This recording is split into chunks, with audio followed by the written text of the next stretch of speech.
Book of Heaven, Volume 16, Part 11. February 24th, 1924. Just as Jesus deposited the whole law and the goods of redemption in his mamma, so shall he now place in Luisa the foundation of the eternal law of his will, that which is necessary, so that it may be understood, as well as the teachings that are needed. The immense goods of one single word about the divine will, and of one single act done in it.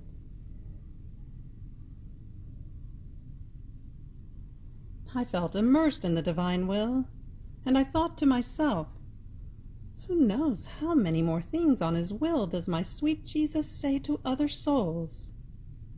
If to me, who am so unworthy and incapable, he has said so many things, who knows how many more sublime things he says to others, who are more good? And my lovable Jesus, moving in my interior, told me, my daughter, the whole law and the goods of redemption were written by me and deposited in the heart of my dear mamma. It was right that since she was the first one who lived in my will, and therefore drew me from heaven, and conceived me in her womb, she know all the laws, and be the depository of all the goods of redemption. And when going out for my public life, I manifested it to the people, to the apostles, I did not add one comma, and not because I was incapable of it. And the apostles themselves, and the whole church, have added nothing else to what I said and did when I was upon earth. And the church has added no other gospel, and instituted no additional sacrament. Rather, she always turns to all that I myself did and said. It is necessary that the one who is called as the first receive the foundation of all that good that I want to do to all the human generations.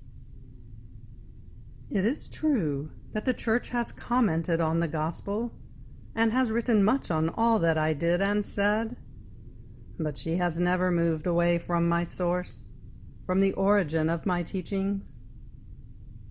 So it shall be with my will. I shall place in you the foundation of the eternal law of my will, that which is necessary, so that it may be understood, as well as the teachings that are needed. And if the Church shall expand in explanations and in commentaries, she shall never depart from the origin, from the source constituted by me. And if anyone wants to depart from it, he shall remain without light and in obscure darkness. And if he wants light, he shall be forced to go back to the source, that is, to my teachings. On hearing this, I said, my sweet love, when kings constitute laws, they call ministers as witnesses of the laws which they establish, in order to place them in their hands, that they may publish them and have the peoples observe them. I am not a minister. Rather, I am so little and incapable as to be good at nothing. And Jesus added, I am not like the kings of the earth, who deal with the great. I love more dealing with the little ones, because they are more docile, and they attribute nothing to themselves, but everything to my goodness. But in spite of this, I too have chosen a minister of mine to assist you in this state of yours.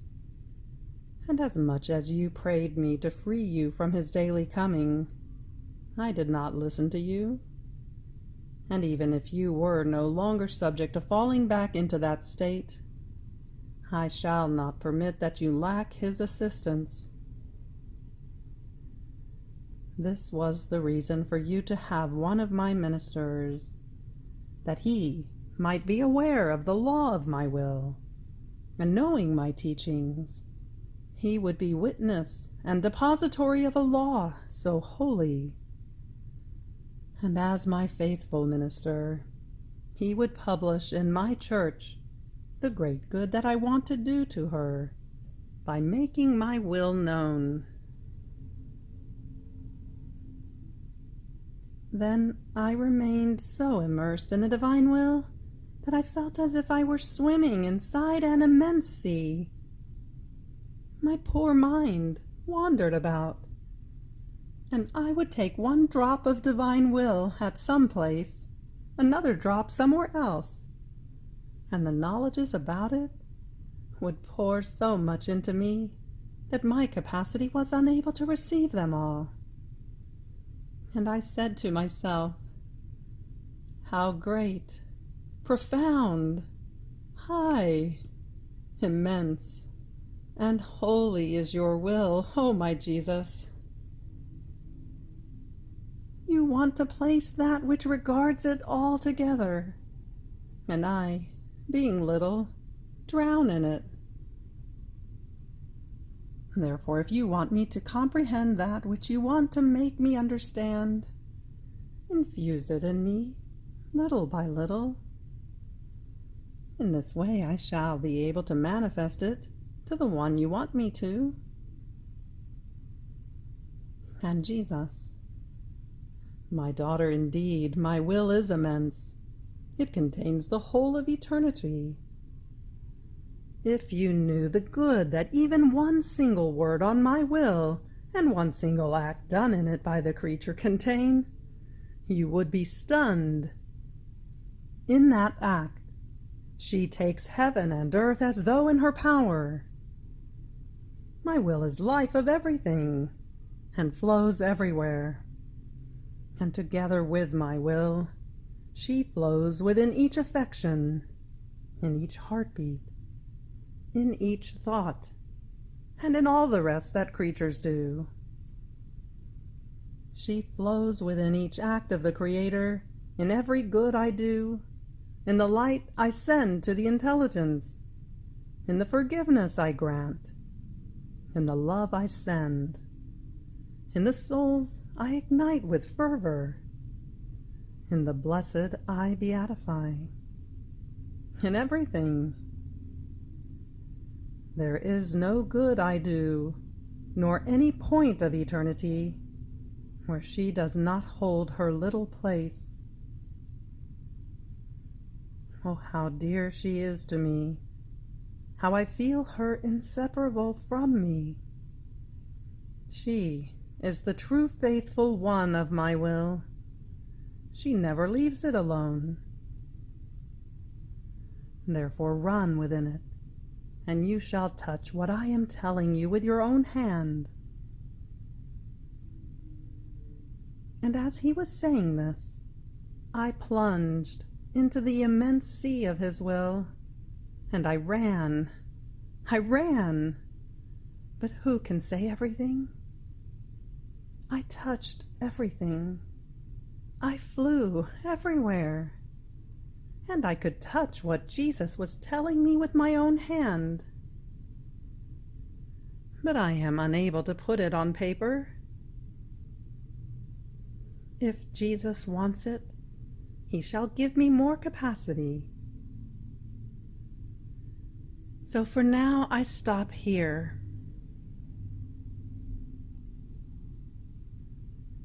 February 28th, 1924.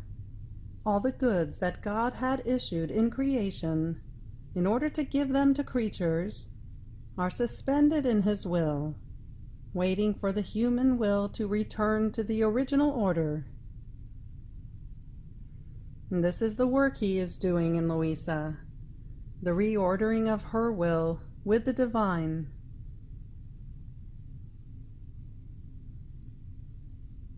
While I was praying, I felt my lovable Jesus within my interior, now praying, now suffering, and now as if he were operating.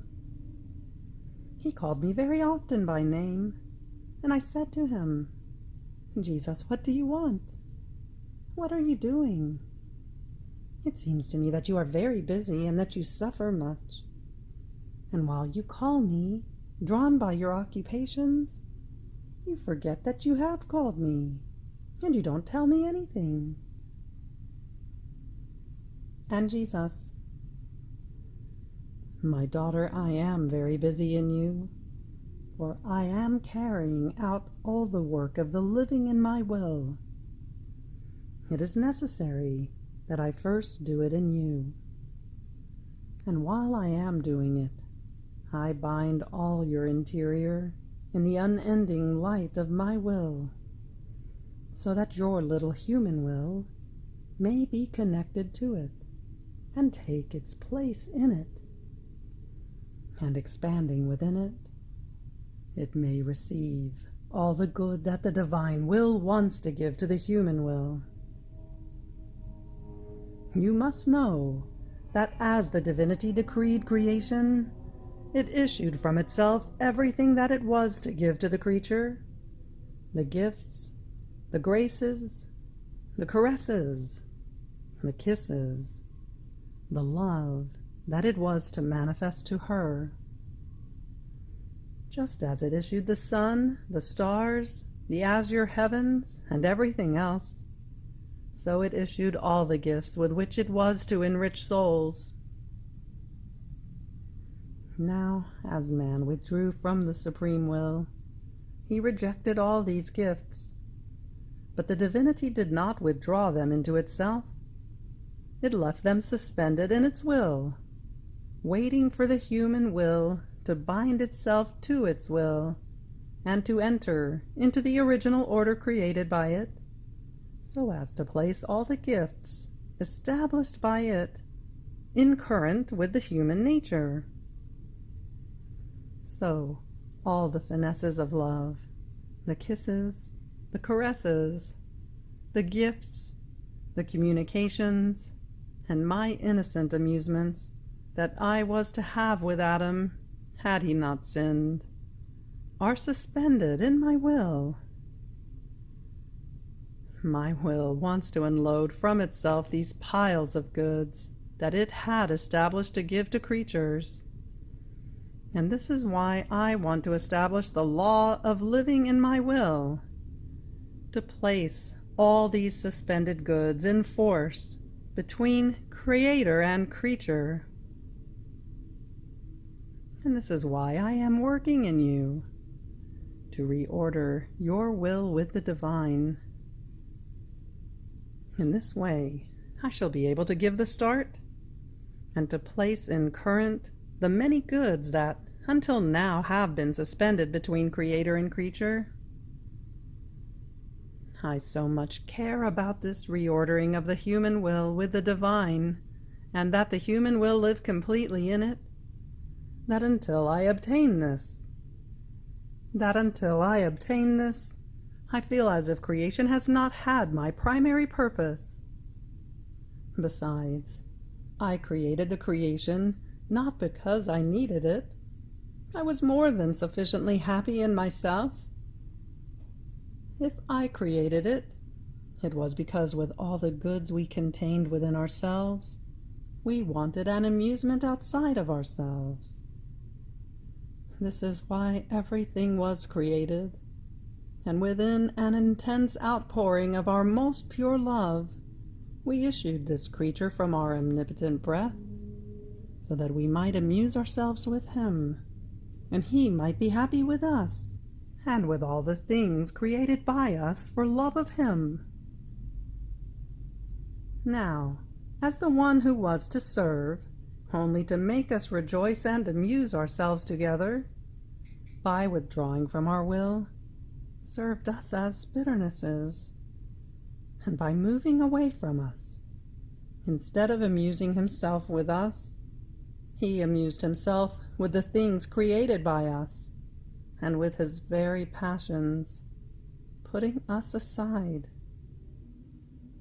Was this not destroying our purpose? Was this not turning the whole purpose of creation upside down? See then how necessary it is that we restore our rights, and that the creature return into our womb, so that we may begin our amusements again. But he must return there, where man made our sorrow begin, and bind himself to our will with an indissoluble bond.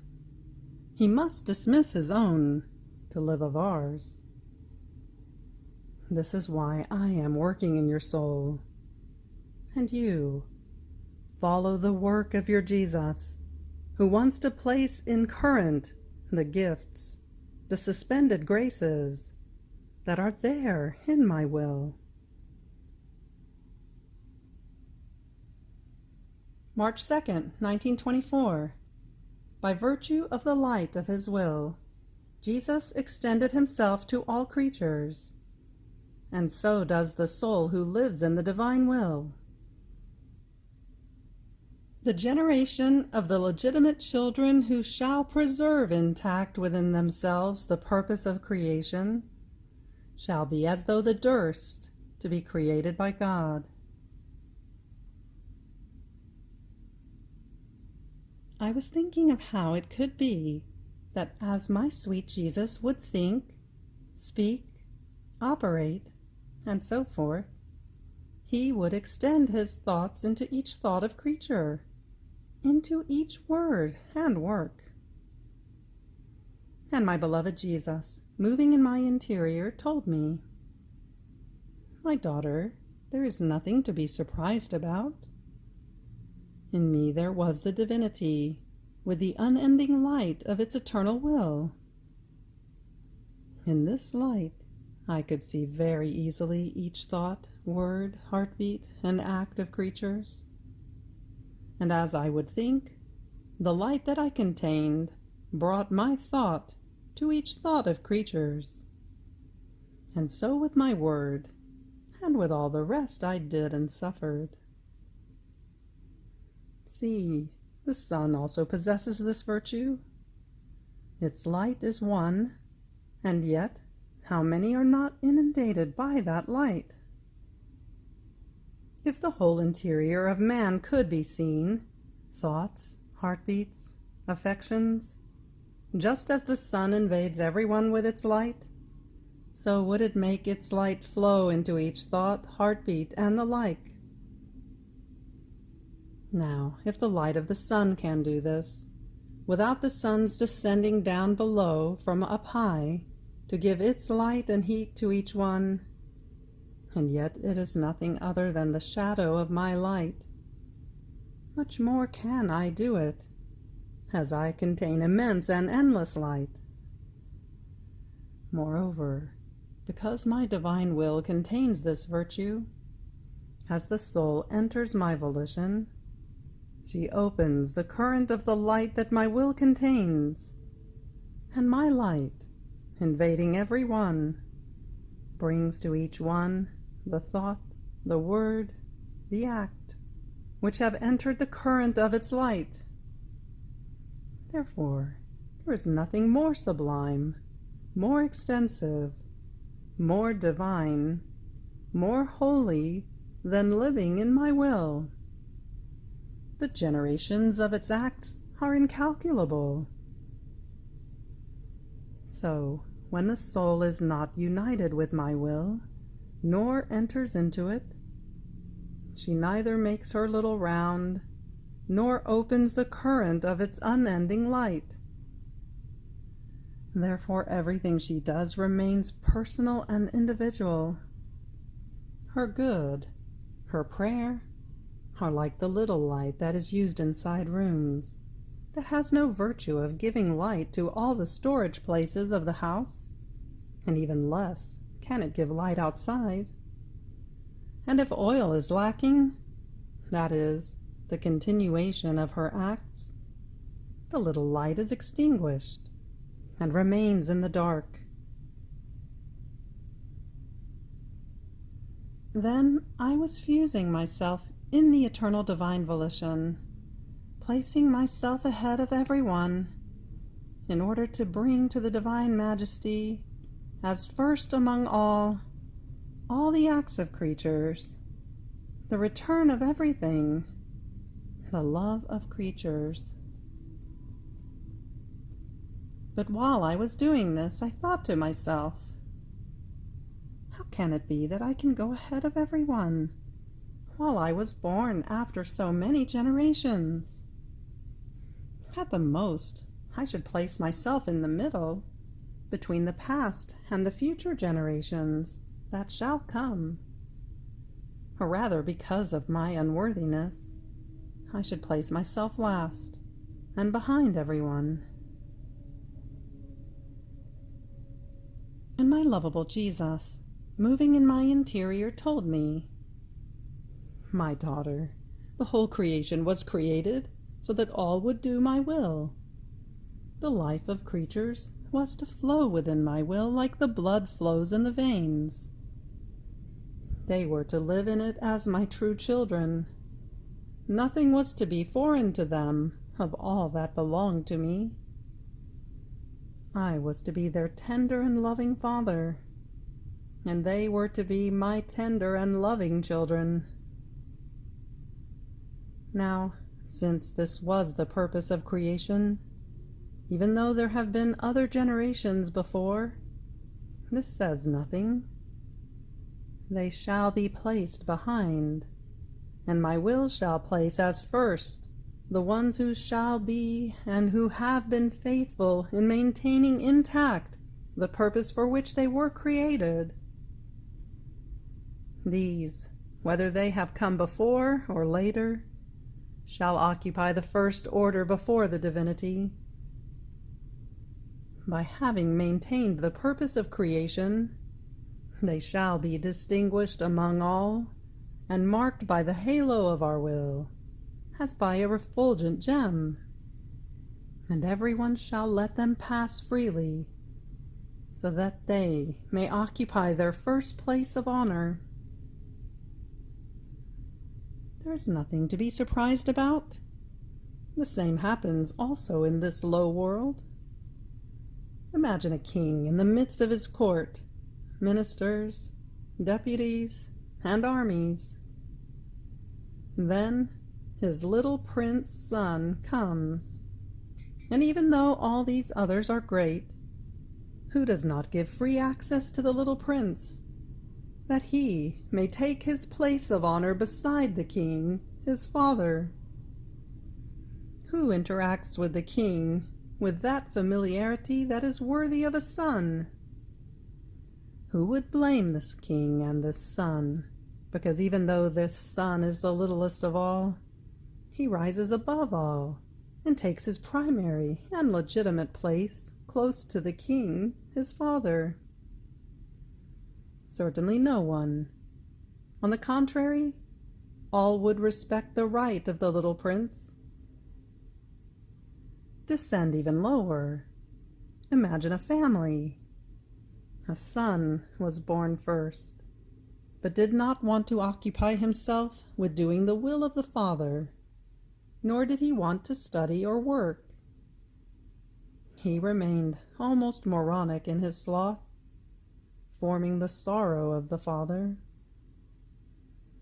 Then another son comes to the light, and this one, though more little, does the will of his father, studies, and arrives at becoming a professor worthy of occupying the highest positions. Now, who is first in that family? Who receives his place of honor close to the father? Is it perhaps not the one who came last? So, my daughter, only those who shall have preserved intact within themselves the purpose of creation shall be my true legitimate children. By doing my will, they have preserved within themselves the pure blood of their celestial Father, who has given them all the features of his likeness, and therefore it shall be very easy to recognize them as our legitimate children. Our will shall preserve them as noble, pure, fresh, all love for He who created them. And as our children who have always been in our will, and who have never given life to their own, they shall be as though the first to be created by us, giving us the glory and the honor of the purpose for which all things were created. This is why the world cannot end. We are waiting for the generation of our children, who by living in our will shall give us the glory of our works. These shall have my will alone as life. It shall be so very natural in them to do the divine will, spontaneous, effortless, just as natural is the heartbeat, the breathing, the blood circulation. They shall not keep it as law, because laws are for rebels, but as life, as honor, as the beginning and as the end. Therefore, my daughter, may you take to heart my will alone. Be concerned with nothing else. If you want your Jesus to fulfill in you and enclose in you the purpose of the whole creation.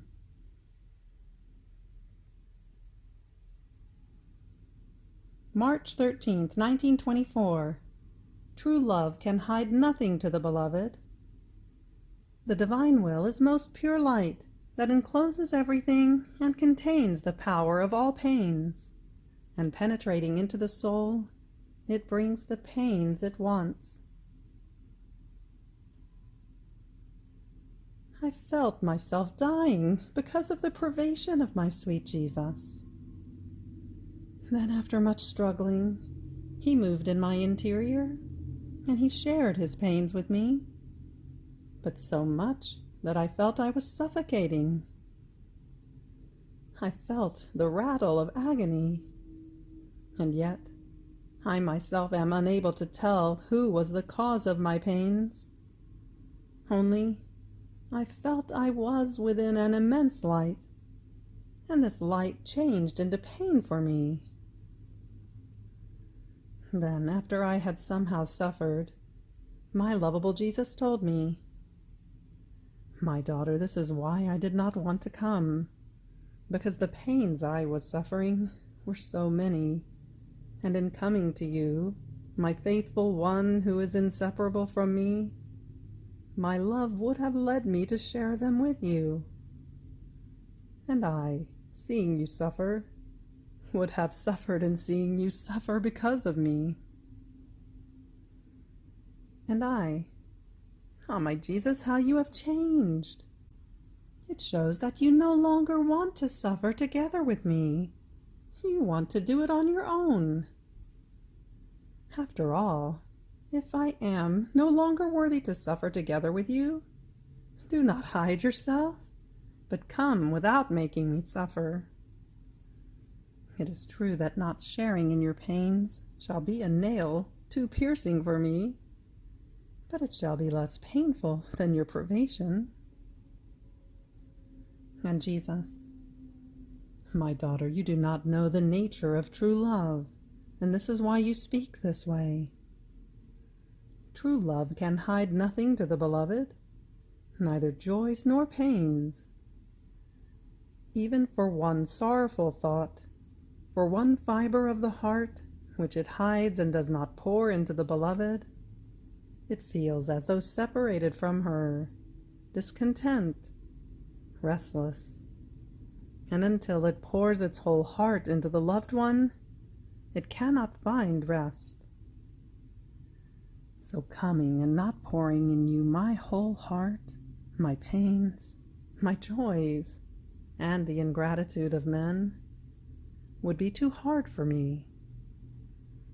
I would content myself with remaining as though hidden in the depth of your soul, rather than coming and not sharing with you my pains and my most intimate secrets. Therefore I shall content myself with suffering in seeing you suffer, rather than not pouring my whole heart into you. And I, my Jesus, forgive me. I said this because you said that you suffered in seeing me suffer. But may it never be that there be anything which may separate us in love. Rather, any pain, but separated, never. And Jesus added, Do not fear, my daughter. Wherever my will is, there cannot be separation in love. In fact, I did not do anything to you. It was the light of my will that made you suffer. Penetrating into you, like most pure light, my will brought my pains deep into the most intimate fibers of your heart. My will is more piercing than any iron, more than nails, thorns, and lashes. Being most pure light, in its immensity, it sees and encloses everything. Therefore it contains the power of all pains. And as it makes its light penetrate into the soul, it brings the pains it wants. So since your will and mine are one, the current of its light brought you my pains. This is how my divine will operated in my humanity. Its most pure light brought me pains at each breath, at each heartbeat, at each movement, into my whole person. Nothing was hidden to it, either what was needed in order to restore the glory of the Father on the part of creatures, or their offenses, or what was needed in order to save them. Therefore it spared me nothing. Its most pure light crucified my most intimate fibers, my heartbeats of fire, and so it made of me the continual crucified. And not only in my hands and feet, but its light, scanning me thoroughly, crucified the tiniest particles of my person. Ah, if creatures knew what my divine will made my humanity suffer for love of them, they would be drawn to love me as by a powerful magnet. But for now they cannot, because their taste is rough and profaned by the human will, and they would not enjoy the sweet fruits of the pains of my divine will. More so, since, living at the low level of the human will, they would not understand the height, the power, the attitude, the goods that the divine will contains. But the time shall come when the supreme will, making its way into the midst of creatures, and making itself understood more, shall manifest the pains that my eternal will made my humanity suffer. Therefore, when the light of my will flows within you, let yourself be scanned by it, that it may accomplish its perfect and full work in you. And if you do not see me often, do not afflict yourself. These are the new events that are preparing, and unexpected things for the poor world. But the light of my will shall never be lacking to you. After this, my lovable Jesus disappeared, and I felt as though immersed deep inside his will. I felt my poor littleness in contact with the divine greatness, height, and immensity. My misery touched by divine riches. My ugliness touching the eternal beauty. In his will, I lived of the reflections of God, and while receiving everything from him, I found everything, and I carried the whole creation as though on my lap to the feet of the eternal majesty.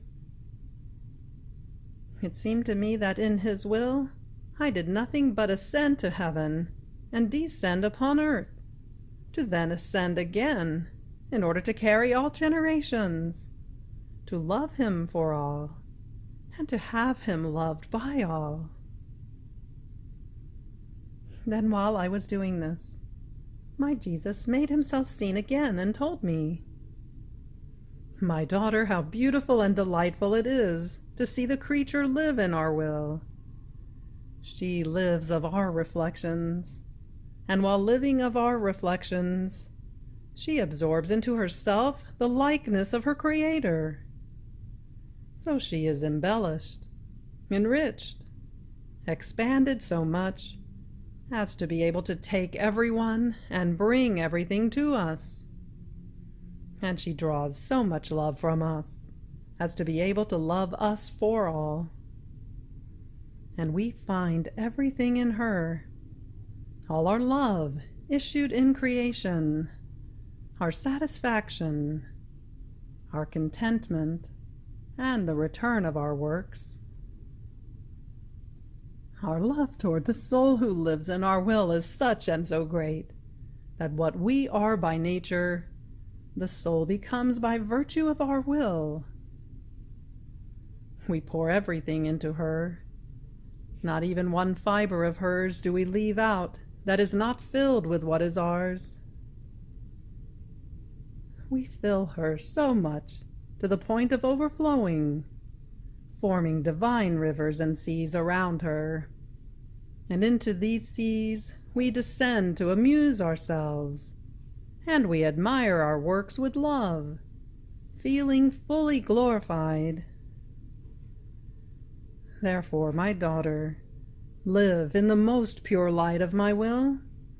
If you want your Jesus to repeat again that word that he spoke in creating man, by virtue of our will, let us make this soul in our image and likeness. You have reached the end of the Book of Heaven, Volume 16, Part 11. Fiat.